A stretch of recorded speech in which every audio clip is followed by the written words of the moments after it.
അപ്പോൾ ബീജവ്യഥയിൽ നമ്മൾ കഴിഞ്ഞ ദിവസം പറഞ്ഞത് വിത്തിൻ്റെ ദുഃഖമാണ് പറഞ്ഞുകൊണ്ടിരുന്നത്. അപ്പോൾ പരമ്പരാഗതമായ കൃഷി രീതികളെ ഉപേക്ഷിക്കുന്ന സമയത്ത് നമ്മുടെ കളപ്പുരകളിലൊക്കെ സൂക്ഷിച്ചു വച്ചിരുന്ന വിത്തുകൾക്ക് അല്ലെങ്കിൽ അവയെ ബഹിഷ്കരിക്കുന്നത് മൂലം അല്ലെങ്കിൽ ജനിതക സാങ്കേതിക വിദ്യ ഉപയോഗിച്ച് ജീൻ മോഡിഫിക്കേഷനിലൂടെ ഉണ്ടാക്കുന്ന പുതിയ വിത്തുകളെ സ്വീകരിക്കുന്നതിലൂടെ ഈ പറഞ്ഞ നമ്മുടെ പരമ്പരാഗതമായ വിത്തുകളെ നമ്മൾ ഉപേക്ഷിക്കുന്നു.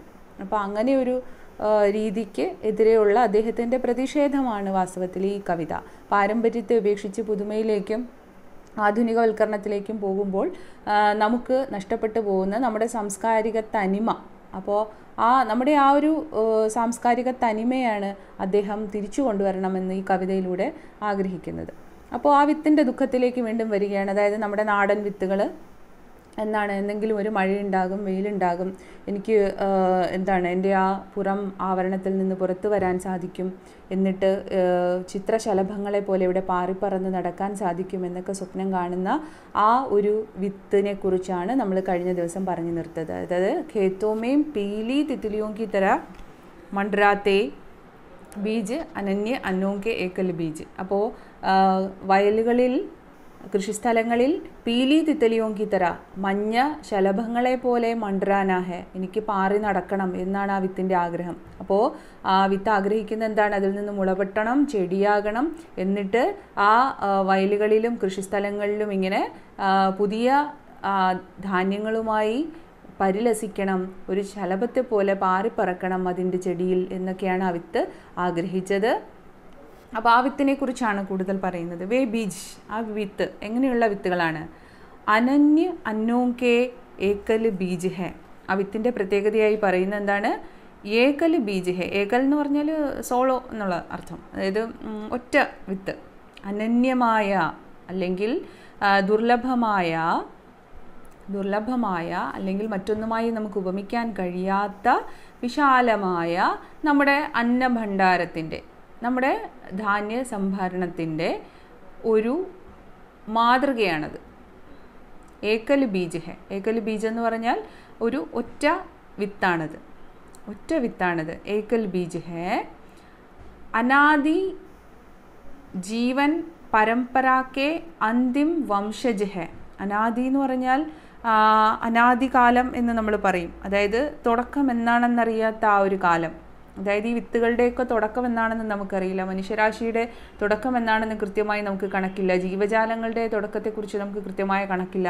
അതുപോലെ അനാദികാലം മുതൽ ഇവിടെ ജീവൻ പരമ്പരയെ നിലനിർത്തുന്ന അതിലെ അവസാനത്തെ കണ്ണിയാണ് ഈ വിത്ത്. അവസാനത്തെ പരമ്പരയിലെ ഉടമ അല്ലെങ്കിൽ ആ പരമ്പരയുടെ പ്രതിനിധിയാണ് ആ വിത്ത്. അപ്പോൾ ആ വിത്തിൽ നിന്ന് പുതിയ ആൾ വരുമ്പോഴാണ്, അല്ലെങ്കിൽ അത് വിതച്ച് പുതിയ വിത്തുകൾ അല്ലെങ്കിൽ പുതിയ ധാന്യങ്ങൾ വരുമ്പോഴാണ് അടുത്ത അവകാശികൾ വരുന്നത്, അടുത്ത തലമുറ വരുന്നത്.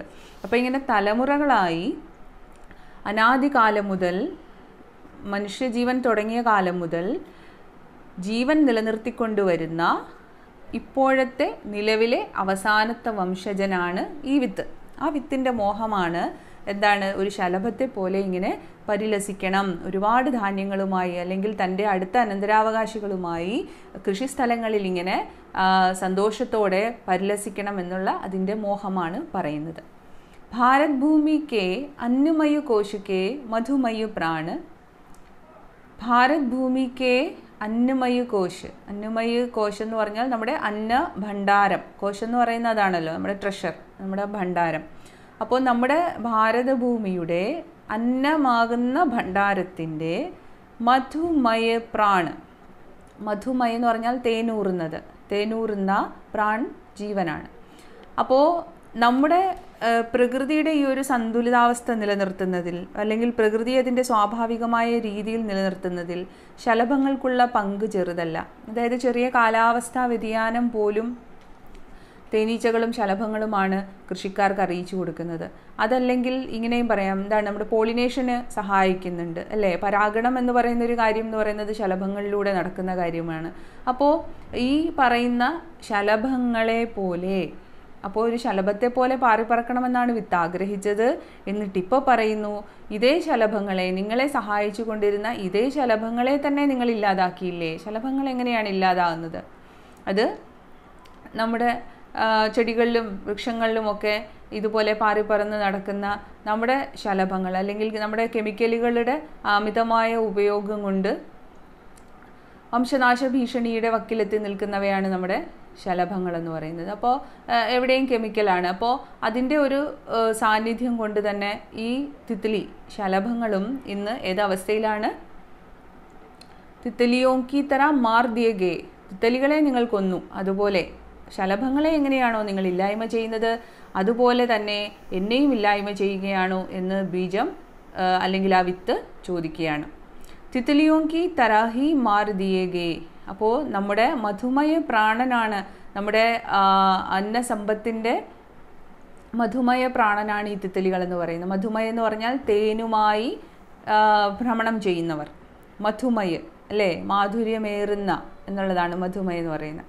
അപ്പോൾ നമ്മുടെ മധുരതരമായ ആ പ്രാണനുകളെ, ആ തിത്തലികളെ നിങ്ങൾ കൊന്നൊടുക്കിയതുപോലെ മരി പൂർബി തിത്തലിയോങ്കി തരഹി.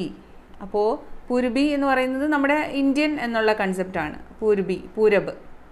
അപ്പോൾ യഹാക്കി അല്ലെങ്കിൽ നമ്മുടെ നാടൻ ശലഭങ്ങളെ കൊന്നൊടുക്കിയതുപോലെ അല്ലെങ്കിൽ ആ ശലഭങ്ങളെല്ലാം ചത്തൊടുങ്ങിയതുപോലെ പൂർബി തിത്ലിയാം എന്ന് വെച്ചാൽ നമ്മുടെ ഭാരതീയ തിത്ലിയാം ജേസേ മാറാഗയ, എങ്ങനെയാണോ കൊല്ലപ്പെട്ടത്. അപ്പോൾ ശലഭങ്ങളെ കൊന്നത് നമ്മുടെ ആ ഒരു ജീവിത രീതിയുടെ പ്രത്യേകത കൊണ്ടാണ്, അല്ലെങ്കിൽ നമ്മുടെ തെറ്റായ പ്രകൃതിയോടുള്ള നമ്മുടെ നയങ്ങളുടെ ഭാഗമായിട്ടാണ് ഈ ശലഭങ്ങൾ ഇല്ലായ്മ ചെയ്യപ്പെട്ടു പോയത്, നമ്മുടെ അമിതമായ കെമിക്കലുകളുടെ ഉപയോഗം കൊണ്ടാണ്. അപ്പോൾ ഈ ശലഭങ്ങൾ ഇല്ലാതായതുപോലെ നായാബ് നമൂനോं की तरह जतन से संजो रखे गए हैं वे. നായാബ് എന്ന് പറഞ്ഞാൽ കിട്ടാൻ ബുദ്ധിമുട്ടുള്ള അല്ലെങ്കിൽ ഈസി ടു അവൈലബിൾ എന്നുള്ള ഒരു ഇതാണ് നായാബ് എന്ന് പറയുന്നത്. നമുക്ക് ദുർലഭമായത് അല്ലെങ്കിൽ കിട്ടാൻ പ്രയാസമുള്ളത്. നമൂനോ കി തറ, മാതൃക പോലെ. അപ്പം നമ്മൾ സാധാരണ മ്യൂസിയങ്ങളിലൊക്കെയാണ് ഈ റെയർ പീസുകൾ ഒക്കെ സൂക്ഷിക്കാറുള്ളത് അല്ലേ.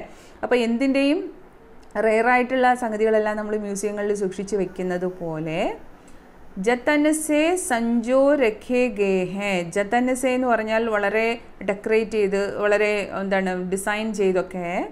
സഞ്ജോ രഖേ, സഞ്ജോന എന്ന് പറഞ്ഞാൽ ജമാക്കർക്കെ രഖന എന്നാണ്, സംഭരിച്ച് വെക്കുക. അപ്പോൾ ഈ പറഞ്ഞ ശലഭങ്ങൾ, അപ്പോൾ ഈ വംശനാശ ഭീഷണി നേരിടുന്നതിനെയൊക്കെ അതിൻ്റെ ആ ഒരു വംശം നിലനിർത്താൻ വേണ്ടി ഒരു സൂക്ഷിക്കുക എന്നുള്ളൊരു പരിപാടി നമുക്കുണ്ട്. നമ്മുടെ വരയാടുകളെയൊക്കെ നമ്മൾ അല്ലേ, അപ്പോൾ അതിനെയൊക്കെ കുറച്ചെണ്ണത്തിനെ തിരഞ്ഞു പിടിച്ച് അതിൻ്റെ ആ ഒരു വംശം നിലനിർത്താൻ വേണ്ടി കഷ്ടപ്പെടുന്നത് പോലെ ശലഭങ്ങളുടെയും അപ്പോൾ ഒരുപാട് വംശങ്ങൾ നശിച്ചു പോയിട്ടുണ്ട്. ഒരുപാട് വെറൈറ്റികൾ ഉള്ളതാണ് ശലഭങ്ങൾ, പക്ഷേ അതിൻ്റെ 4-1 പോലും ഇപ്പോൾ ഇല്ല അല്ലേ. അപ്പോൾ അത്രയും വംശനാശ ഭീഷണി നേരിട്ട് നശിച്ചു പോയതാണ് ശലഭങ്ങൾ, പല പല വെറൈറ്റികൾ. അപ്പോൾ അതുപോലെ അതിൻ്റെയൊക്കെ കുറച്ചെണ്ണത്തിനെ മാത്രം തിരഞ്ഞു പിടിച്ച് അതിനെ സംരക്ഷിക്കാൻ നടത്തുന്ന ശ്രമം പോലെ.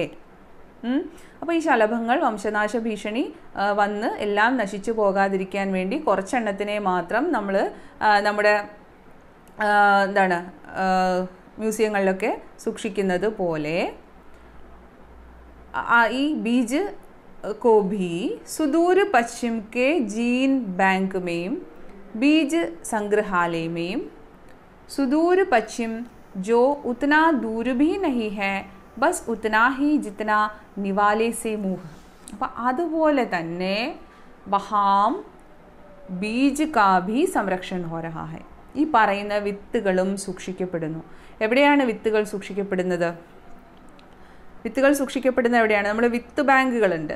വിത്ത് ബാങ്കുകളുടെ ഒരു ഫങ്ഷനിങ് എന്ന് പറയുന്നത്, അതുകൊണ്ട് ഉദ്ദേശിക്കുന്നത് ഈ പറയുന്ന വംശനാശ ഭീഷണി വന്നു പോകുന്ന നമ്മുടെ ഫുഡ് ഗ്രെയിൻസോ അല്ലെങ്കിൽ മറ്റെന്തോ ആയിക്കോട്ടെ, അതിൻ്റെ വിത്തുകളെ കുറച്ചെടുത്ത് സൂക്ഷിക്കുന്ന ആ ഒരു രീതിയാണ്.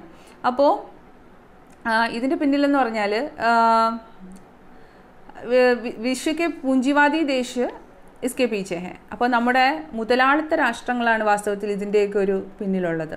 അപ്പോൾ അവരതുകൊണ്ട് എന്താണ് ഉദ്ദേശിക്കുന്നതെന്നും കൂടി പറയേണ്ടി വരും.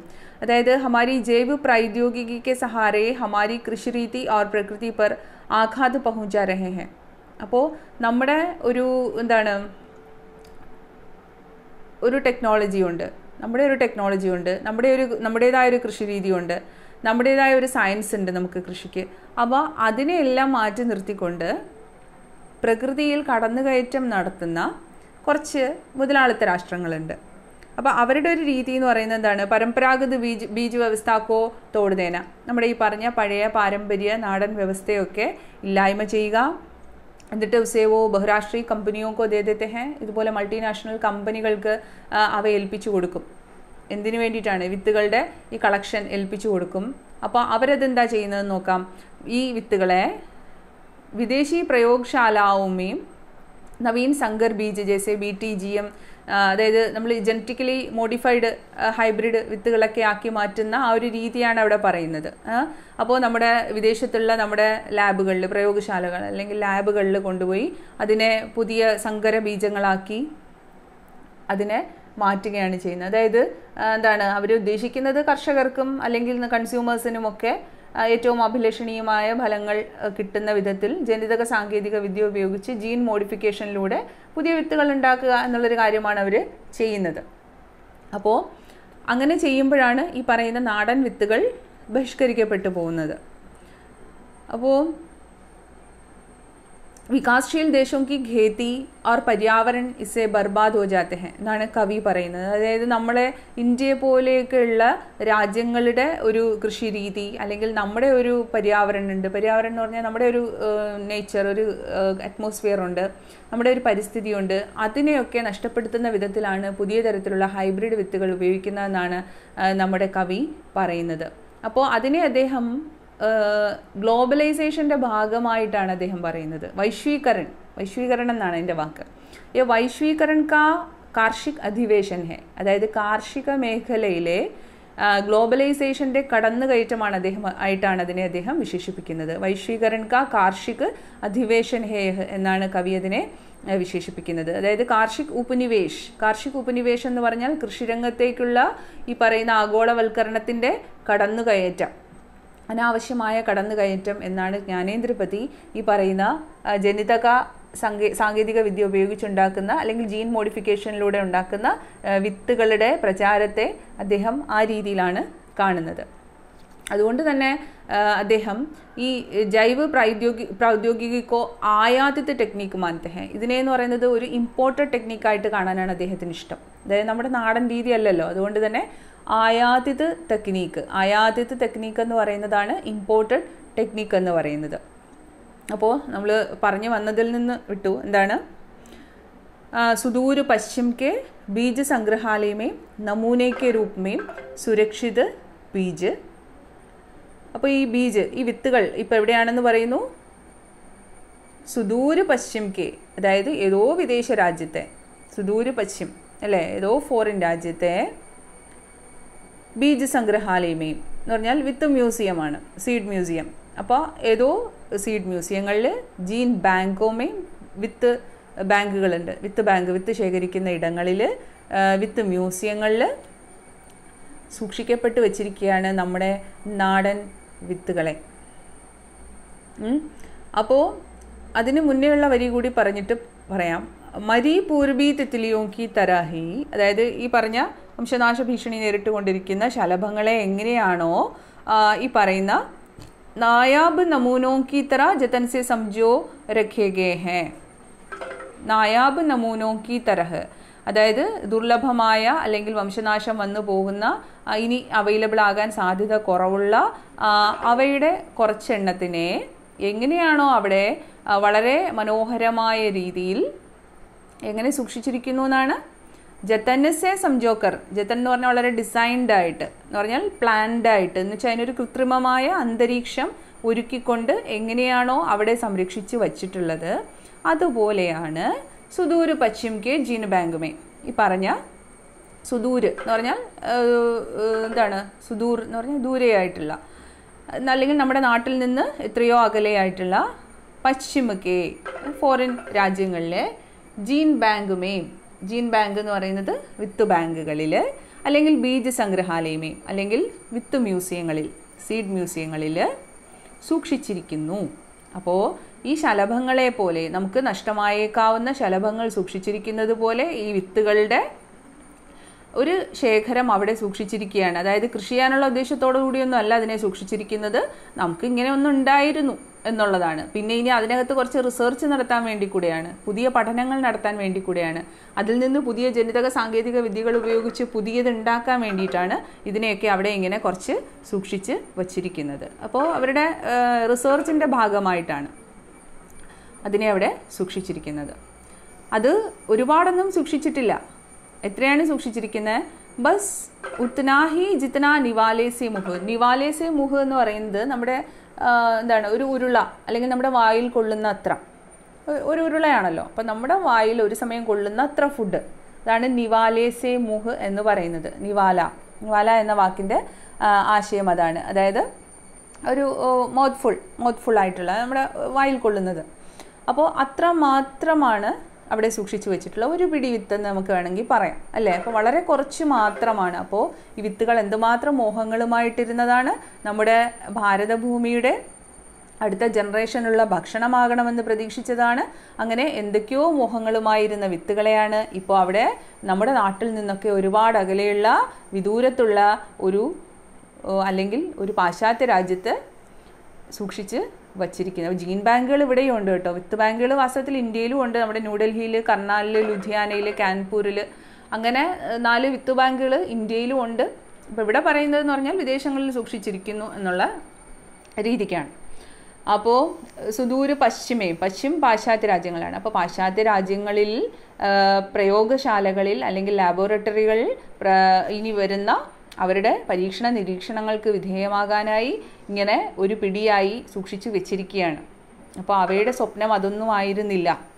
അപ്പോൾ അവരുടെ സ്വപ്നങ്ങളെ ഹനിച്ചുകൊണ്ടാണ് ഈ പറഞ്ഞ ലാബുകളിൽ അതിനെ സൂക്ഷിച്ച് വെച്ചിരിക്കുന്നത്. അപ്പോൾ ഇവയുടെ ആഗ്രഹം എന്ന് പറയുന്നത് എന്താണ്? ചെടിയാകണം, പൂവാകണം, വിത്താകണം, പിന്നെ അടുത്ത ജനറേഷന് വേണ്ടിയിട്ട് നിറഞ്ഞ് പരിലസിക്കണം, ഇങ്ങനെയൊക്കെ ആഗ്രഹിച്ചു. പക്ഷേ ഇപ്പോൾ എന്താണ്? ലബോറട്ടറികളിൽ സൂക്ഷിക്കപ്പെട്ട അവസ്ഥയിലാണ് ഇവ ഉള്ളത്. ഇനി ആ ലാബുകളെ കുറിച്ചാണ്, ആ ലാബോറട്ടറികളെ കുറിച്ചാണ് അവിടെ പറയുന്നത്. എന്താണ്? സുദൂര പശ്ചിം ജോ പുരാതൻ മായാവി സ്വർഗ് കാ ഹൈ അധുനാതൻ പ്രതിരൂപ് नंदन वन अनिंद्य जहाँ से निकलकर आते हैं वे पुष्ट दुष्ट संकर बीज भारत के खेतों पर जा जाने दुबले एकल भारतीय बीजों को बहियाकर आते हैं वे आक्रांता बीज टिट्टी दलों की तरह जाते आकाश भूमि को अंधराते यहाँ की मिट्टी में जड़े जमाने फैलने फूलने. അപ്പോൾ ആ വിത്തുകളെ കുറിച്ച് എന്താണ് പറയുന്നത് നോക്കാം. ये सुदूर पश्चिम जो पुरातन मायावी स्वर्ग का अधुनातन प्रतिरूप है. അപ്പോൾ ആ പാശ്ചാത്യ രാജ്യങ്ങളിലുള്ള ഈ വിത്ത് സംഭരണശാലകളെ കുറിച്ചാണ് പറയുന്നത്. അത് എന്തിൻ്റെ പ്രതിരൂപമാണെന്ന് നോക്കാം. അതായത് പുരാതന മായാവി സ്വർഗ്, അതായത് നമ്മുടെ പുരാതന കാലത്തെ മായാവി സ്വർഗ് എന്ന് പറഞ്ഞാൽ മായാവികളുടെ അല്ലെങ്കിൽ അമാനുഷികരുടെ സ്വർഗമായി കണക്കാക്കിയിരുന്ന, അതായത് നമ്മുടെ പുരാണ കഥകളിൽ പറഞ്ഞിട്ടുള്ള സ്വർഗം അത്രയേ ഉള്ളൂ. നമ്മുടെ പുരാണങ്ങളിൽ, നമ്മുടെ സങ്കല്പങ്ങളിൽ പറഞ്ഞിട്ടുള്ള സ്വർഗം, അതായത് ദേവന്മാരുടെ ഒരു ലോകമുണ്ടല്ലോ, അതാണ് അവിടെ മായാവി എന്ന വാക്കുകൊണ്ട് അതാണ് ഉദ്ദേശിക്കുന്നത്, മനുഷ്യർ എന്നുള്ള അർത്ഥത്തിലാണ്. അപ്പോൾ ദേവന്മാർ വസിച്ചിരുന്ന സ്വർഗം പോലുള്ള ഏതോ രാജ്യത്താണെന്നാണ് പറയുന്നത് എന്നാണ് വിത്ത് പറയുന്നത്. അപ്പോൾ വിത്ത് എന്താണ് പറയുന്നത്? സുദൂര പശ്ചിം ജോ പുരാതന മായാവി സ്വർഗ്. ഇപ്പോൾ പണ്ട് കാലത്തെ നമ്മുടെ പുരാണ കഥകളിൽ കേട്ടിട്ടുള്ള ദേവന്മാർ വസിച്ചിരുന്ന സ്വർഗം പോലെയുള്ള ഏതോ ഒരു നാട്ടിൽ അധുനാതൻ പ്രതിരൂപ് ഹെ, അതിൻ്റെ ആധുനികമായ മോഡലാണ് ഈ പറയുന്ന സ്ഥലങ്ങൾ. അധുനാതൻ എന്ന് പറഞ്ഞാൽ മോസ്റ്റ് മോഡേൺ എന്നാണ്. പ്രതിരൂപം എന്ന് പറഞ്ഞാൽ അതിൻ്റെ പ്രതിരൂപം അല്ലെങ്കിൽ അതിൻ്റെ ഒരു റിഫ്ലക്ഷൻ. അപ്പോൾ നമ്മൾ പുരാണങ്ങളിൽ കേട്ടിട്ടുള്ള ആ സ്വർഗലോകം പോലുള്ള ഏതൊക്കെയോ രാജ്യങ്ങളെക്കുറിച്ചാണ് ഇവിടെ മെൻഷൻ ചെയ്യുന്നത്. അപ്പോൾ എന്ന് വെച്ചാൽ ഭയങ്കരമായി വികസിച്ച എന്ന അർത്ഥമാണ് നമ്മൾ എടുക്കേണ്ടത്. വികസിച്ച രാജ്യങ്ങൾ അല്ലെങ്കിൽ അത്രയും പുരോഗമനം നേടിയ രാജ്യങ്ങൾ. അപ്പോൾ ഒറ്റ വാക്കിൽ പറഞ്ഞാൽ അത് മുതലാളിത്ത രാഷ്ട്രങ്ങളാണ്, ക്യാപിറ്റലിസ്റ്റ് കൺട്രീസ്.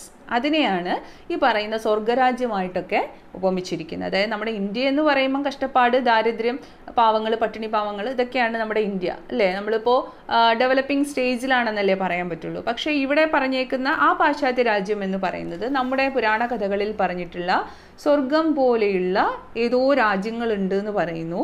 ആ രാജ്യങ്ങളെയാണ് ഇവിടെ എന്ത് പറയുന്നത്, അധുനാതൻ പ്രതിരൂപാണ്. എന്തിൻ്റെ? മായാവി സ്വർഗിക. നമ്മുടെ കഥകളിൽ നമ്മൾ കേട്ടിട്ടുള്ള ആ സ്വർഗലോകത്തിൻ്റെ ആധുനിക പ്രതിരൂപമാണ്, അല്ലെങ്കിൽ ക്യാപിറ്റലിസ്റ്റ് കൺട്രീസിൽ എന്നാണ് അതിൻ്റെ ഒറ്റ വാക്ക് അല്ലേ.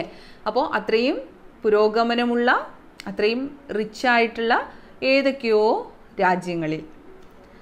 നന്ദനവന് അനിന്ദ്യ. നന്ദനവന് അനിന്ദ്യ എന്ന വാക്ക്, നന്ദനവനം എന്ന് പറയുന്നത് നമ്മുടെ ദേവേന്ദ്രൻ്റെ വനം അല്ലെങ്കിൽ ഉദ്യാനമാണ്, ദേവേന്ദ്രൻ്റെ. അപ്പോൾ ദേവേന്ദ്രൻ്റെ ഉദ്യാനം പോലെ എങ്ങനെയുള്ളത്? അനിന്ദ്യമായത് എന്ന് പറഞ്ഞാൽ സുന്ദരമായ, അതിമനോഹരമായ, ഉദാത്തമായത്, മനോഹരമായ നന്ദനവനം പോലെ, ദേവേന്ദ്രൻ്റെ നന്ദനവനം പോലെ മനോഹരമായ ഏതോ രാജ്യങ്ങളിലെ മ്യൂസിയങ്ങളിൽ സൂക്ഷിക്കപ്പെട്ട അവസ്ഥയിലാണ് ഈ വിത്തുകൾ ഇന്ന് ഉള്ളത്. അതായത് ഏതോ ക്യാപിറ്റലിസ്റ്റ് രാജ്യങ്ങളിലാണ് ഈ വിത്തുകൾ ഇന്ന് പ്രിസർവ് ചെയ്ത് വച്ചിട്ടുള്ളത്. ഇനി ആ വിത്തുകളിൽ അവിടെ ഒരുപാട് എന്താണ് നടക്കുന്നത്? ഒരുപാട് റിസർച്ചുകൾ നടക്കുന്നു, പുതിയ പഠനങ്ങൾ നടക്കുന്നു അല്ലേ. അപ്പോൾ പുതിയ പഠനങ്ങൾ നടക്കുകയും പുതിയ ജനറ്റിക് സാങ്കേതിക വിദ്യകളൊക്കെ ഉപയോഗിച്ചിട്ട് പുതിയ തരത്തിലുള്ള വിത്തുകളുടെ നിർമ്മാണം ഉണ്ടാകുന്നു. ഈ നേരത്തെ പറഞ്ഞ പോലെ ഹൈബ്രിഡ് വിത്തുകൾ, ജനറ്റിക് വിത്തുകൾ ഒക്കെ ഉണ്ടാവുകയാണ്. അപ്പോൾ ഈ GM വിത്തുകളെ കുറിച്ചാണ് ഇനി പറയുന്നത് അല്ലേ. അപ്പോൾ GM വിത്തുകളെ കുറിച്ച് എന്താണ് പിന്നീട് പറയുന്നത് നോക്കാം. അപ്പോൾ ജഹാസെ നിക്കൽക്കർ എന്ന് പറഞ്ഞാൽ വഹാസെ നിക്കൽക്കർ ആത്തെ ഹേ എന്നാണ്. അപ്പോൾ ആ ലാബുകളിൽ നിന്നുണ്ടായി വരുന്നു. എന്താണ് വരുന്നത്? പുഷ്ട് ദുഷ്ട സങ്കര ബീജ്, ഈ പറഞ്ഞ സങ്കര ബീജങ്ങൾ, സങ്കര വിത്തുകൾ. പുഷ്ട് ദുഷ്ട, അതായത് ജനറ്റിക്കലി മോഡിഫൈഡായ ഈ BT GM അതാണല്ലോ ജനറ്റിക്കലി മോഡിഫൈഡ്. അപ്പോൾ ജനറ്റിക്കലി മോഡിഫൈഡ് ആയിട്ടുള്ള ഈ വിത്തുകൾ അവിടെ നിന്ന് ഉണ്ടായി വരുന്നു. പുഷ്ട് ഹോത്തെ എന്ന് പറഞ്ഞാൽ നല്ല പുഷ്ടി എന്ന് പറഞ്ഞാൽ എന്താണ്? നല്ല ആരോഗ്യമുള്ള. ദുഷ്ട സങ്കര ബീജ്, ദുഷ്ട എന്ന് പറഞ്ഞാൽ വേർഡ് മീനിങ് ഇവിടെ നമുക്കൊരു എന്താണ്, ഒരു വില്ലൻ ആയി വരുന്നു എന്നുള്ള അർത്ഥത്തിൽ നമുക്കതിനെ പറയേണ്ടി വരും അല്ലേ, ദുഷ്ട എന്നുള്ള വാക്ക്. കാര്യം നാടൻ വിത്തുകൾക്ക് അവർ എന്താണ്, ഒരു പ്രതിയോഗിയായിട്ടാണ് വരുന്നത്. സങ്കര ബീജ് ഹേ, ഇങ്ങനെയുള്ള വിത്തുകളാണ് സങ്കര വിത്തുകളാണ്. സങ്കര വിത്തുകൾ വരുന്നു. എന്തിനാണ് അവർ വരുന്നത്? ഈ വിത്തുകൾ, ഹൈബ്രിഡ് വിത്തുകൾ അല്ലെങ്കിൽ വിദേശത്ത് നിന്ന് വരുന്ന ഈ സങ്കര വിത്തുകൾ എന്തിനാണ് വരുന്നത്? നമ്മുടെ നാടൻ വിത്തുകളെ സ്ഥാനം കരസ്ഥമാക്കാൻ വേണ്ടിയിട്ടാണ്. നാടൻ വിത്തുകൾ ഇവിടെ ഒക്കുപ്പൈ ചെയ്തിരുന്ന ആ സ്ഥാനം നേടിയെടുക്കാൻ വേണ്ടിയിട്ടാണ് വിദേശത്ത് നിന്ന്, സ്വർഗരാജ്യം പോലെയുള്ള രാജ്യങ്ങളിൽ നിന്ന് എന്തൊക്കെയോ പരീക്ഷണ നിരീക്ഷണങ്ങൾ കഴിഞ്ഞ് ഈ പറഞ്ഞ ഹൈബ്രിഡ് വിത്തുകളൊക്കെ എത്തുന്നതെന്നാണ് കവി പറയുന്നത്. എന്തിനാണ് അവ വരുന്നത്? ഭാരത് കെ ഖേത്തോംപർ ഝാജാനെ, എന്തിനു വേണ്ടിയാണ് വരുന്നത്? നമ്മുടെ ഇന്ത്യയിലെ ഖേത്തോംപർ ഝാജാനേക്കിലെ, നമ്മുടെ വയലുകളിൽ അല്ലെങ്കിൽ നമ്മുടെ കൃഷിസ്ഥലങ്ങളിൽ ഛാജാനാൻച സ്പ്രെഡ് ആവുക, അല്ലെങ്കിൽ ഇവിടെ ഇങ്ങനെ ഈ വയലുകളുടെ മനോഹാരിത കൂട്ടാൻ, ഈ കൃഷിസ്ഥലങ്ങളിൽ വ്യാപിക്കാനായിട്ടാണ് അവ വരുന്നത്, അല്ലെങ്കിൽ തങ്ങളുടെ സ്ഥാനം ഉറപ്പിക്കാൻ വേണ്ടിയാണ് ആ വിത്തുകൾ വരുന്നത്. ദുബലെ ഏക്കൽ ഭാരതീയ ബീജോं को ബഹിയാക്കർ, ഭാരതീയ ബീജോं को ബഹാന കർക്കെ, ബഹാന കർന എന്ന് പറഞ്ഞാൽ പറ്റിച്ചുകൊണ്ട് എന്നുള്ളതാണ്, അല്ലെങ്കിൽ അവരെ ഒരു കളിപ്പിച്ചുകൊണ്ട്, നമ്മുടെ നാടൻ വിത്തുകളെ കളിപ്പിച്ചുകൊണ്ട്. നാടൻ വിത്തുകൾ എങ്ങനെയുള്ളതാണ്? ഏക്കൽ ഹേ, ഏക്കൽ എന്ന് പറഞ്ഞാൽ എന്താണ്, യുണീക്കായിട്ടുള്ള നമ്മുടെ നാടൻ വിത്തുകൾ. അതിന് മറ്റൊരു അവകാശി നമുക്ക് പറയാൻ പറ്റില്ലല്ലോ. ദുബലെ ഹോത്തെ ഹേ, മെലിഞ്ഞ വിത്തുകൾ. അപ്പോൾ ഈ ഹൈബ്രിഡ് വിത്തുകളുടെയൊക്കെ പ്രത്യേകത എന്ന് പറഞ്ഞാൽ അത് അത്രയും എന്താണ്, ഹൈബ്രിഡ് വിത്തുകളുടെ ഒരു പ്രത്യേകത അതാണ് അല്ലേ. അപ്പോൾ അത്രയും ആരോഗ്യമുള്ള പുഷ്ടിയുള്ള വിത്തുകളൊക്കെ ആയിരിക്കും അത് എന്ന് പറയുന്നത്. അപ്പോൾ ഈ പറയുന്ന വിത്തുകൾ വരുമ്പോൾ ഹമാരെ ദുബലെ ഏകൽ ഭാരതീയ ബീജ് ബഹിയ ജാത്തെ ഹെ, ചതിക്കപ്പെടുകയാണ് ചെയ്യുന്നത് ഈ ഹൈബ്രിഡ് വിത്തുകളുടെ മുന്നിൽ. ആത്തെ ഹേ വേ, അവ വരുന്നു. എങ്ങനെയാണ് വരുന്നത്? ആക്രാന്ത. ആക്രാന്ത എന്ന് പറഞ്ഞാൽ ആക്രമണകാരികളായി എന്ന് വെച്ചാൽ ഇവിടെ പിന്നെ അങ്ങ് സ്പ്രെഡ് ചെയ്യുകയാണ് ചെയ്യുന്നത്. പെട്ടെന്നാണ് അതിൻ്റെ വളർച്ച. ബീജ് ബീജ് ആക്രാന്ത ഹോത്തെ ഹേ, ആക്രമണോത്സുകതയിലാണ് ഇവയുടെ വളർച്ച, പെട്ടെന്നാണ് വളരുന്നത്. ഏതുപോലെ? ടിട്ടി ദലോങ്കി. ടിട്ടി ദൽ നമ്മൾ ഈയിടെ അടുത്ത് ഒരുപാട് കേട്ടതാണ്. വെട്ടുകിളികളുടെ ആക്രമണമൊക്കെ നമ്മൾ ന്യൂസിലുമൊക്കെ കണ്ടതാണ് അല്ലേ. അപ്പോൾ വെട്ടുകിളികളുടെ ആക്രമണത്തിൽ ഒരുപാട് കൃഷിസ്ഥലങ്ങളിൽ ഒരുപാട് നാശനഷ്ടങ്ങളും അതിനെ തുടർന്ന് ആത്മഹത്യകളും ഒക്കെ നമ്മുടെ രാജ്യത്ത് ഈ അടുത്ത് ഒരു മാസം പോലും ആയിട്ടില്ലെന്ന് തോന്നുന്നു ഉണ്ടായത്. അപ്പോൾ വെട്ടുകിളികൾ കൂട്ടത്തോടെ വന്ന് ആക്രമിക്കുന്നു വെട്ടുകിളികൾ. അപ്പോൾ ഈ വെട്ടുകിളികളുടെ കൂട്ടമായ ആക്രമണത്തിൽ എന്താണ് കൃഷിക്കൊക്കെ ഒരുപാട് നാശം വന്നിരുന്നത് നിങ്ങൾ പത്രത്തിലൊക്കെ വായിച്ചിട്ടുണ്ടാകും, ന്യൂസിലും ഒക്കെ നമ്മൾ സ്ഥിരം അത് കണ്ടിട്ടുണ്ട്. അതിൻ്റെ ഇമേജുകളൊക്കെ നിങ്ങൾ കണ്ടിട്ടുണ്ടാകുമെന്ന് കരുതുന്നു. അപ്പോൾ ഈ വെട്ടുകിളികളുടെ കൂട്ടത്തോടെയുള്ള ആക്രമണം പോലെ ഛാത്തേ ആകാശ് ഭൂമിക്കോ അന്ധരാത്തെ. അപ്പോൾ ഇത് എല്ലാം കൂടി വരുമ്പോൾ ഒരു നിഴലാണ്. പിന്നെ കൂട്ടത്തോടെ വന്ന് ആക്രമിക്കുന്ന സമയത്ത് സത്യത്തെ അവിടെ ഒരു ഇരുട്ട് സ്പ്രെഡ് ചെയ്യുന്ന പോലെയാണ്. അപ്പോൾ ആകാശ് ഓർ ഭൂമിക്കോ അന്ധേരമേ ഡാൽ ദേത്തെ, ആകാശത്തെയും ഭൂമിയെയും ഇരുട്ടിലാക്കി വില്ലൻ പോലെയാണ് വരുന്നത് അല്ലേ, വന്നെല്ലാം നശിപ്പിച്ചിട്ടാണ് പോകുന്നത്. അപ്പോൾ ആകാശ് ഭൂമിക്കോ അന്ധേരമേ ഡാൽത്തെ ഹുയി, ആകാശത്തെയും ഭൂമിയെയും ഒക്കെ ഇരുട്ടിലാക്കി വരുന്ന വെട്ടുകിളികളോടാണ് ഈ പറയുന്ന വിദേശി ബീജ് അല്ലെങ്കിൽ സങ്കര വിത്തുകളെ കവി ഉപമിക്കുന്നത്. അതായത് ഇവിടെ വന്ന് സർവം നശിപ്പിക്കാനായി, ഇവിടുത്തെ കൃഷി നശിപ്പിക്കാൻ, ഇവിടുത്തെ കൃഷിക്കാരെ ഇല്ലാതാക്കാൻ, കൃഷിഭൂമിയെ നശിപ്പിക്കാൻ ഒക്കെയാണ് നിങ്ങൾ ഈ സങ്കര വിത്ത് ഉപയോഗിക്കുന്നത് എന്നാണ് ജ്ഞാനേന്ദ്രപതിയുടെ വാദം. അദ്ദേഹത്തിൻ്റെ കാഴ്ചപ്പാടാണ് എന്നേ നമുക്ക് പറയാൻ കഴിയുള്ളൂ. കാരണം അതിന് ഒരുപാട് ഓപ്പോസിറ്റായിട്ടുള്ള വാദങ്ങളും ഉണ്ട്. അദ്ദേഹം പറയുന്നതിന് വിപരീതമായിട്ടും വാദങ്ങളുണ്ട്. അതുകൊണ്ട് അദ്ദേഹത്തിൻ്റെ ഒപ്പീനിയൻ എന്ന നിലയ്ക്ക് നമുക്കിതിനെ അവതരിപ്പിക്കാൻ പറ്റുള്ളൂ. എന്ന് വെച്ചാൽ പഴമയുടെ ആരാധകൻ എന്ന നിലയ്ക്ക് അദ്ദേഹത്തിന് തോന്നുന്നത് ഇങ്ങനെയാണ്. സങ്കര വിത്തുകൾ ഉപയോഗിക്കുന്നത് കൊണ്ട് എന്താണ് സംഭവിക്കുന്നത്? നമ്മുടെ കൃഷിഭൂമി നശിക്കുന്നു, നമ്മുടെ പാരമ്പര്യം, നമ്മുടെ ആ കൃഷിയുടെ തനിമ ഒക്കെ നഷ്ടപ്പെടുകയാണ്, ആകാശത്തെയും ഭൂമിയെയും ഇല്ലാതാക്കുകയാണ്. എങ്ങനെയാണോ വെട്ടുകിളിക്കൂട്ടം വന്ന് നമ്മുടെ കൃഷിസ്ഥലത്തെ കൂട്ടത്തോടെ ആക്രമിക്കുന്നത്, അതുപോലെ വന്ന് ഈ വിത്തുകൾ നമ്മുടെ ഇന്ത്യൻ മണ്ണിനെ നശിപ്പിക്കുന്നു എന്നാണ് കവി പറയുന്നത്. എന്നിട്ട് എന്ത് ചെയ്യുന്നു? യഹാങ്കി മിട്ടിമേം ജഡേം ജമാത്തെ ഹേ, ഇവിടുത്തെ മണ്ണിൽ വന്ന് ജഡേം ജമാന എന്ന് പറഞ്ഞാൽ വേര് വ്യാപിപ്പിക്കുക, ഇവിടെ വന്ന് വേര് പിടിക്കുന്നു. ഫൈലിനെ ഫൂലിനെ ആത്തെ ഹേ, ഇവിടെ വന്ന് പൂത്ത് തളിർക്കാനാണ്. ഫൈൽന ഫൂൽന എന്ന് പറയുന്നതാണ് അല്ലേ, പൂത്ത് തളിർക്കുക. അപ്പോൾ ഇവിടെ വേര് പിടിക്കുന്നു, പൂത്ത് തളിർക്കുന്നു, ഇവിടെ മുഴുവൻ ഇരുട്ടിലാക്കുന്നു, ഇവിടുത്തെ കൃഷിക്കാരുടെ ജീവിതം ഇരുട്ടിലാക്കുന്നു. അങ്ങനെ ആണ് കവി ഏത് വിത്തുകളെക്കുറിച്ച് പറയുന്നത്? സങ്കര വിത്തുകളെക്കുറിച്ചുള്ള അദ്ദേഹത്തിൻ്റെ ഒപ്പീനിയൻ അതാണ്. ഈ പറഞ്ഞ ജനറ്റിക്കലി മോഡിഫൈഡ് ആയ വിത്തുകളെക്കുറിച്ചുള്ള അദ്ദേഹത്തിൻ്റെ അഭിപ്രായം അതാണ്. അപ്പോൾ അതിന് എതിർവാദങ്ങൾ ഒരുപാടുണ്ട്. ഇദ്ദേഹം പഴമയുടെ ആരാധകനായതുകൊണ്ടാണ് കൃഷിക്കാരുടെ ഭാഗത്ത് നിന്ന് ചിന്തിക്കുകയാണെങ്കിൽ ഇങ്ങനെ പറയില്ല എന്ന് പറയുന്ന ഒരുപാട് വാദങ്ങൾ ഉണ്ട്. അതായത് ഈ GM വിത്തുകൾ നമ്മുടെ ഇന്നത്തെ കാലഘട്ടത്തിൻ്റെ അനിവാര്യതയാണെന്ന് പറയപ്പെടുന്ന കൃഷി വിദഗ്ധരുണ്ട്. അതായത് രാസവളങ്ങൾ നമ്മൾ യൂസ് ചെയ്യുന്ന പോലെ അല്ലെങ്കിൽ എന്താ പറയുക, പ്രത്യേകിച്ച് ദൂഷ്യവശങ്ങളൊന്നും ഇല്ലാത്തവയാണ് GM വിത്തുകളെന്ന് ഒരു വാദമുണ്ട്. അല്ലെങ്കിൽ അതിനെ ആധുനിക ശാസ്ത്രത്തിൻ്റെ മഹത്തായ കണ്ടുപിടുത്തമായിട്ടാണ് വാസ്തവത്തിൽ നമ്മളിതിനെ കാണേണ്ടതെന്നാണ് കുറേ പേരുടെ ഒപ്പീനിയൻ. അതായത് നമുക്ക് ഇനി അങ്ങോട്ടുള്ള കാലം പഴയതുപോലെയല്ല. നമ്മുടെ മനുഷ്യരാശിക്ക് ആവശ്യമായ, എല്ലാവർക്കും ആവശ്യമായ സഫിഷ്യൻ്റ് ആയിട്ടുള്ള നമ്മുടെ ഫുഡ് പ്രോഡക്ട്സ് ഉണ്ടാക്കണമെങ്കിൽ ഈ പറയുന്ന GM വിത്തുകൾ മസ്റ്റാണെന്ന ഒരു വാദം നിലനിൽക്കുന്നു. അല്ലെങ്കിൽ അദ്ദേഹത്തിൻ്റെ ആ ഒരു ഒപ്പീനിയനെ തനിമ അല്ലെങ്കിൽ നാടൻ വിത്തുകൾ തന്നെ ഉപയോഗിക്കണം എന്നുള്ള പാരമ്പര്യവാദത്തെ എതിർക്കുന്ന ഒരുപാട് പേരുണ്ട്. അപ്പോൾ ഈ വിത്തുകളെ എതിർക്കുന്നതിന് പലരും പറയുന്ന ഒരു റീസൺ എന്ന് പറയുന്നത് അത് മതപരമാണെന്നാണ്. മതപരം അല്ലെങ്കിൽ അത് രാഷ്ട്രീയമായ കാരണങ്ങളാണ്, അല്ലെങ്കിൽ സാമ്പത്തികമായ കാരണങ്ങളാണ് കുറച്ച് പേര് ഇതിനെ എതിർക്കുന്നത്. ജ്ഞാനേന്ദ്രപതിയെ പോലെ നല്ലൊരു വിഭാഗമുണ്ട് ഈ പറയുന്ന ഹൈബ്രിഡ് വിത്തുകളെ എതിർക്കുന്നവർ.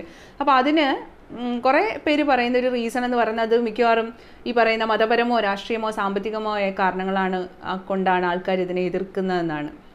അപ്പോൾ അതിന് എന്താ പറയുക, സയൻസിൻ്റെ ഒരു ബേസിക് അറിയുന്നവർ ഒരിക്കലും ഇങ്ങനെ ഒരു അന്ധവിശ്വാസത്തിൽ കുടുങ്ങില്ല എന്നും ഇവർ വാദിക്കുന്നു. അതായത് ഹൈബ്രിഡ് വിത്തിൻ്റെ വക്താക്കൾ, ഹൈബ്രിഡ് വിത്തിൻ്റെ പ്രൊമോട്ടേഴ്സിൻ്റെ വാദം ഇതൊക്കെയാണ്. നിങ്ങൾ മതത്തെ മുൻനിർത്തിയാണ് അല്ലെങ്കിൽ മതത്തെ മുൻനിർത്തിയോ അല്ലെങ്കിൽ ഈ നേരത്തെ പറഞ്ഞ കാര്യമാണ് അല്ലേ, മതത്തെ മുൻനിർത്തി അല്ലെങ്കിൽ സാമ്പത്തിക ലാഭം വിചാരിച്ച് ഒക്കെയാണ് ഇതിൽ നിന്ന് പിൻവാങ്ങുന്നത് എന്ന് പറയുന്നുണ്ട്. അപ്പോൾ ഇത്രയും ആൾക്കാരെയും അല്ലെങ്കിൽ ഇത്രയും സാമ്പത്തികവും അല്ലെങ്കിൽ സമയവും ഒക്കെ ഉപയോഗിച്ച് എന്തായാലും മനുഷ്യന് ഹാനികരമായിട്ടുള്ള വിത്തുകളൊന്നും സയൻസ് കണ്ടുപിടിക്കില്ലല്ലോ എന്ന് ഹൈബ്രിഡ് വിത്തിൻ്റെ വക്താക്കൾ വാദിക്കുന്നു. അതുമാത്രമല്ല, ഈ ബയോടെക്നോളജി ഉപയോഗിച്ചുള്ള ഇങ്ങനെയുള്ള പുതിയ പരീക്ഷണങ്ങൾ, ജനറ്റിക് പരീക്ഷണങ്ങൾ, ഇവരുടെ അഭിപ്രായത്തിൽ ഈ ആൾക്കാർ അല്ലെങ്കിൽ പാരമ്പര്യവാദികൾ എതിർക്കാനുള്ള കാരണം എന്ന് പറയുന്നത് ദൈവത്തിൻ്റെ ഒരു സൃഷ്ടിയിലുള്ള മനുഷ്യൻ്റെ കയ്യേറ്റമായിട്ട് നിങ്ങൾ കാണുന്നത് കൊണ്ടെന്നാണ് ഈ പറയുന്ന ആധുനിക വക്താക്കൾ പറയുന്നത്. അതായത് ഹൈബ്രിഡ് വിത്തുകൾ ഉപയോഗിച്ച് കൃഷി ചെയ്യണം എന്ന് വാദിക്കുന്നവരുടെ വക്താക്കൾ അല്ലെങ്കിൽ അവരുടെ റെപ്രസെൻറ്റേറ്റീവ്സ് പറയുന്നത്, അതായത് പുതിയ ജനറ്റിക്കലി മോഡിഫൈഡ് ആയ വിത്തുകൾ ഉപയോഗിക്കുന്നതിൻ്റെ വക്താക്കൾ അല്ലെങ്കിൽ പ്രൊമോട്ടേഴ്സ് പറയുന്നത് പാരമ്പര്യവാദികൾ ദൈവത്തിൻ്റെ സൃഷ്ടിയിലുള്ള മനുഷ്യൻ്റെ കയ്യേറ്റം അല്ലെങ്കിൽ നമ്മൾ വിത്തുകളിൽ മോഡിഫിക്കേഷൻ വരുത്താൻ മനുഷ്യൻ എന്ത് അധികാരം എന്ന് ചിന്തിക്കുന്നിടത്താണ് ഈ പറയുന്ന എതിർപ്പുകൾ വരുന്നതെന്നാണ് പറയുന്നത്. അതായത് ഒന്നുകൂടി ക്ലിയർ ആക്കി പറഞ്ഞാൽ, മനുഷ്യൻ തന്നെ നിർമ്മിച്ച വിത്തുകളെ അതേമാതിരി തന്നെയല്ലേ ഉപയോഗിക്കേണ്ടത്? നമ്മൾ കൊണ്ടുപോയി, മനുഷ്യൻ നിർമ്മിച്ചതല്ല, ദൈവം സൃഷ്ടിച്ച വിത്തുകളെ അതേപോലെ ഉപയോഗിക്കേണ്ടതിന് പകരം മനുഷ്യൻ കൊണ്ടുപോയി അതിന് രൂപമാറ്റം വരുത്തുന്നത് മതത്തിൻ്റെ ഒരു ഒരു ഛായ അതിൽ വരുന്നത് കൊണ്ടാണ്, അല്ലെങ്കിൽ മതത്തിൻ്റെ ഒരു സ്വാധീനം, ഇൻഫ്ലുവൻസ് അതിൽ വരുന്നത് കൊണ്ടാണെന്നാണ് ഹൈബ്രിഡ് വിത്തിൻ്റെ വക്താക്കൾ പറയുന്നത്. അപ്പോൾ അത് അങ്ങനെയാണ്. ജൈവസാങ്കേതിക വിദ്യ ഉപയോഗിച്ചുള്ള ഏത് പരീക്ഷണം നടത്തുന്നതിനും മതങ്ങളെതിരാണ്. കാരണം അത് ദൈവം സൃഷ്ടിച്ച രീതിയിലല്ലല്ലോ, നിങ്ങൾ അതിലല്ലേ മാറ്റം വരുത്താൻ ശ്രമിക്കുന്നത് എന്നൊരു ചോദ്യമാണ് ഈ പറയുന്ന പാരമ്പര്യവാദികൾ അവിടെ ഉയർത്തുന്നത്. അപ്പോൾ പിന്നെ ഒരു കാര്യമുണ്ട്, ഈ വിത്തുകൾ ഉൽപ്പാദിപ്പിക്കുന്നതും അല്ലെങ്കിൽ ഈ പറഞ്ഞ പുതിയ GM വിത്തുകൾ, ജനറ്റിക്കലി മോഡിഫൈഡ് വിത്തുകൾ ഉൽപ്പാദിപ്പിക്കുന്നതും അല്ലെങ്കിൽ അതിൻ്റെ ഒരു വിതരണവും ഒക്കെ നടത്തുന്ന അമേരിക്കയിലുള്ള ഒരു കമ്പനിയാണ് മോണ്ടസാൻഡോ എന്ന് പറഞ്ഞിട്ട്. അപ്പോൾ അവരെന്ന് പറഞ്ഞാൽ ഇതിൽ ഒരു വർഷങ്ങളായി അതിൻ്റെ ഒരു കുത്തക കയ്യിൽ അടക്കി വെച്ചിരിക്കുകയാണ്. അപ്പോൾ ഈ നമ്മൾ നേരത്തെ പറഞ്ഞ ആ ദേവലോകം, സ്വർഗരാജ്യം എന്നൊക്കെ പറയുന്നത് ഈ പറയുന്ന മൾട്ടിനാഷണൽ കമ്പനിയൊക്കെ തന്നെയാണ് ഉദ്ദേശിക്കുന്നത്. അമേരിക്കയിലുള്ള മോൺസാൻഡോ എന്ന് പറയുന്ന ആ ഒരു കമ്പനിയിലാണ് ഈ പറയുന്ന ഹൈബ്രിഡ് വിത്തുകളും അല്ലെങ്കിൽ ജനറ്റിക്കലി മോഡിഫൈഡ് വിത്തുകളുടെയൊക്കെ ഉൽപ്പാദനം ഉണ്ടാകുന്നത്. അപ്പോൾ അവർ എന്ത് ചെയ്യുന്നു, ഇപ്പോൾ ഈ പറയുന്ന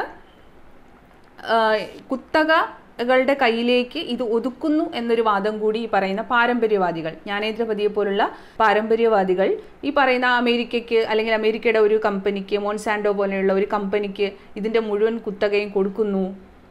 അപ്പോൾ അവർക്ക് ഫുൾ വിൽക്കുകയാണ്, നമ്മുടെ ജൈവ വൈവിധ്യം അതുകൊണ്ട് നശിക്കും, പരിസ്ഥിതിക്ക് ആഘാതമുണ്ടാകും. അതായത് അവർക്ക് അവരുടേതായ ഹിഡൻ അജണ്ടകൾ ഉണ്ടാകും, ആ ഒരു ലോബിയിങ് അവിടെ ഉണ്ടാകും. അപ്പോൾ യൂറോപ്യൻ യൂണിയൻ്റെ ആ ഒരു ലോബിയിങ്ങിൽ പെട്ട് നമ്മുടെയൊക്കെ ഡെവലപ്പിംഗ് സ്റ്റേജിലുള്ള നമ്മുടെയൊക്കെ രാജ്യങ്ങൾക്ക് അതുകൊണ്ട് പിന്നീട് ഒരുപാട് ഭവിഷ്യത്തുകൾ, പ്രശ്നങ്ങൾ ഉണ്ടാകും എന്നൊക്കെയുള്ള വാദങ്ങളാണ് ഈ പാരമ്പര്യവാദികൾക്ക് പറയാനുള്ളത്.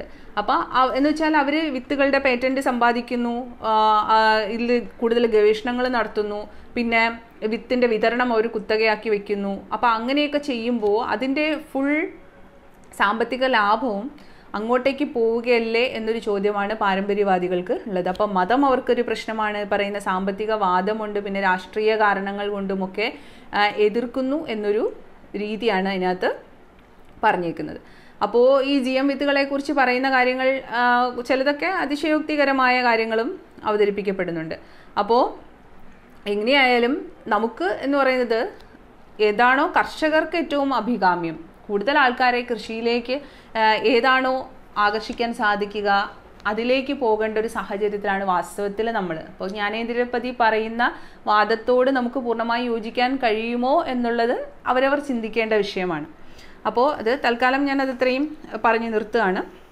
അപ്പോൾ വരികളുടെ ആശയം അവസാനത്തെ പറഞ്ഞല്ലോ അല്ലേ, ആക്രാന്ത ബീജ് ടിട്ടി ദലോങ്കി തറ ആകാശമേ ഛാ ജാത്തെ ഹെ. അപ്പോൾ ഈ വെട്ടുകിളികളെ പോലെ നമ്മുടെ ഇന്ത്യൻ മണ്ണിലേക്ക് വേര് പിടിക്കാൻ വേണ്ടിയിട്ടാണ് ഈ പറയുന്ന ആക്രമണകാരികളായ വിത്തുകൾ വരുന്നത്. വന്നിട്ട് അവരെന്ത് ചെയ്യും, ആകാശഭൂമിക്കോ അന്ധരാത്തെ ഹെ, ആകാശത്തെയും ഭൂമിയെയും ഇരുട്ടിലാക്കുന്ന വെട്ടുകിളികളെ പോലെ എന്ന് പറഞ്ഞാൽ അതിൻ്റെ ഒരു സ്പ്രെഡിങ്, അത്രയും മാരകമായ സ്പ്രെഡിങ് ഇവിടെ ഉണ്ടാകുന്ന സമയത്ത് ഇവിടം തന്നെ ഇരുട്ടാകുന്നു എന്നുള്ളതാണ്. അപ്പോൾ അതുപോലെ നമ്മളെ പൂർണ്ണമായും നമ്മുടെ കൃഷിഭൂമികളെ കൈയടക്കാനാണ് ഈ വിത്തുകൾ വരുന്നത്. എന്നിട്ട് യഹാങ്കി മിട്ടിമേം ജഡേ ജബാത്തെ ഹെ, ഇവിടുത്തെ മണ്ണിൽ വന്ന് വേര് പിടിക്കുന്നു. ഫൈൽനെ ഫുൽനെ എന്ന് വെച്ചാൽ ഫൈൽത്തെ ഹെ ഓർ ഫൂൽത്തെ ഹെ, എന്നിട്ട് പൂക്കുകയും തളിർക്കുകയും ഒക്കെ ചെയ്യുന്നു. വേര് പിടിക്കുന്നു, പൂക്കുന്നു, തളിർക്കുന്നു. അങ്ങനെ ചെയ്യുമ്പോൾ നമ്മുടെ നാടൻ വിത്തുകൾ അവയ്ക്ക് എന്ത് സംഭവിക്കും എന്ന തൻ്റെ ആശങ്കയാണ് അദ്ദേഹം ജ്ഞാനേന്ദ്രപതി ഈ കവിതയിലൂടെ നമ്മളോട് പങ്കുവയ്ക്കുന്നത്. അപ്പോൾ ബാക്കി അടുത്ത ക്ലാസ്സിൽ.